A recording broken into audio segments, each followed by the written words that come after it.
Assalamualaikum. Sekarang kita sambung membanding dan mentaksir serakan berdasarkan histogram dan poligon kekerapan. Okey, ini objektif pelajaran awak pada hari ini, iaitu membanding dan mentaksir serakan dua atau lebih set data terkumpul berdasarkan histogram dan poligon kekerapan, dan yang kedua membuat kesimpulan berdasarkan histogram dan poligon kekerapan. Okey, kita tengok. Okey, bila kita nak maksudnya mentaksir je, kita akan tengok daripada bentuk taburan data. Okey, tak kisah dia adalah histogram ataupun poligon kekerapan, sama je, kita akan taksir dia berdasarkan bentuk taburan data dia. Kerana hari tu kita dah belajar yang poligon kekerapan juga boleh diperolehi daripada histogram. Okey, so untuk bentuk taburan data ini, yang awak kena tahu untuk tingkatan 5, dia adalah dua bentuk, iaitu histogram simetri dan histogram pencong.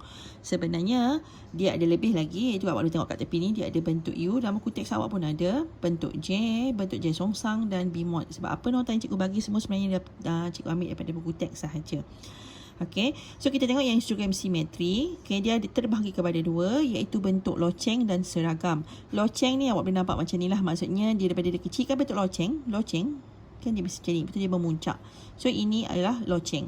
Kalau yang dia nampak macam ni je, dia ada turun naik lebih kurang, so dia adalah seragam. Okey, dan yang kedua, kalau yang histogram pencong pula, okey, yang bila awak nampak dia macam ni, okey, ini adalah pencong ke kanan, ini adalah pencong ke kiri. Okey, dia sebenarnya base kepada, okey, awak tengok dekat sini, ini ada tipsnya. Okey, pakai jari. Okey, yang pencong banyak dan mendatar-datar itu dia makin rendah macam kan? Itu dah menunjuk kepada awak punya jari awak, jari yang 4 ni. Okey, so yang makin rendah tu sikit tu yang ibu jari awak. Okey, bila macam yang ni, jadi dia akan pencong ke kiri, sebab ibu jari awak menunjukkan ke arah ke kiri ataupun tangan kiri. Kalau yang ni ibu jari awak menunjukkan ke arah ke kanan. Okey, so kita tengok contoh. Rajah di bawah menunjukkan dua histogram bagi mewakili masa yang diambil oleh 25 orang perenang dalam dua acara berbeza. Itu gaya kuat lentang dengan gaya bebas.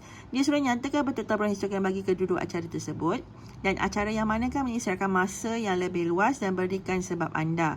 Antara gaya kuat lentang dan gaya bebas, acara yang manakah menunjukkan prestasi perenang yang lebih baik. Okey, so yang A dia akan kata yang A tu bentuk taburan histogram bagi acara gaya kuat lentang ialah bentuk loceng. Bentuk loceng macam ni. Yang ini adalah seragam. Okey. Nampak? Okey. B, acara manakah menyelesaikan masa catatan yang lebih luas? Okey.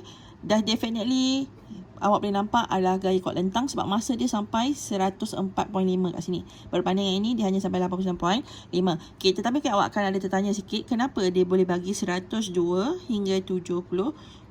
Okey, sebenarnya dia adalah menunjuk kepada dapatkan titik garis tengah-tengah untuk yang palang pertama dengan palang kedua, iaitu dengan cara, okey, kalau awak tolak 74.5, tolak 69.5, awak bahagi 2, awak akan dapat 2.5. Jadi 69.5 campur dengan 2.5, dia sebenarnya akan dapat 72. Sama juga dengan 99.5 tu hingga 104 tu, 104.5 tolak 99.5, ataupun mudah terus, dah tahu dah jarak dia 2.5 beza dia untuk tengah-tengah dia. So 99.5 tambah 2.5 dapat 102. Okey, yang C dia kata, okey, dia nak antara gaya kuat lentang dan gaya bebas, acara yang mana menunjukkan prestasi perenang yang lebih baik. So of course awak akan kata yang B iaitu gaya bebas, kerana catatan masa perenangnya adalah lebih baik. Sebab kat sini tadi kan awak tengok B ni pun sebenarnya masa dia lama, sebab dia dah sampai 102. Sedangkan yang ini dia tak sampai dalam 90 pun saat masa dia. Okey, so tengok pula contoh 6. Poligon kekerapan di bawah menunjukkan harga jualan rumah yang dijual di dua buah kawasan yang berlainan bagi tempoh 6 bulan yang lepas. Okey, dia ada ni, awak tengok merah itu untuk kawasan A, biru itu untuk kawasan B. Dia tanya nyatakan bentuk taburan bagi kedua-dua kawasan tersebut. Okey, kalau yang ini awak nampak sebab poligon kekerapan, jadi awak boleh nampak dia dalam bentuk, okey, kita tengok ni. Okey, yang mana? Ya, yang histogram pencong ataupun poligon pencong. Okey, jadi ikut pada ibu jari. So kalau untuk merah, dia macam ni sebab dia semakin rendah kat sini. So ini yang banyak. Okey, jadi kawasan A adalah pencong ke kanan, kawasan B adalah pencong ke kiri.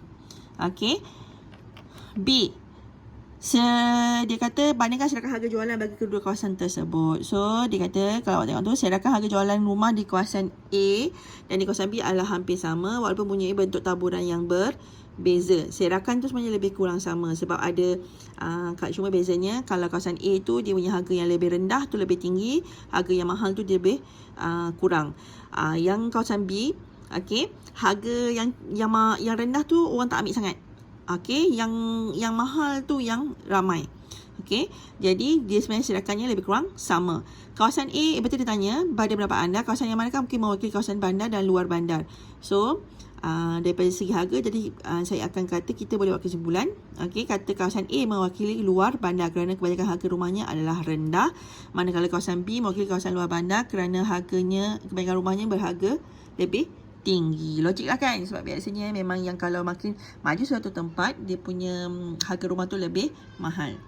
Okay, so ini tolong buat latihan awak. Okay, seterusnya bagaimana untuk membina OGIF bagi suatu set data terkumpul. Kita akan buat, kita akan bincang dalam video yang seterusnya.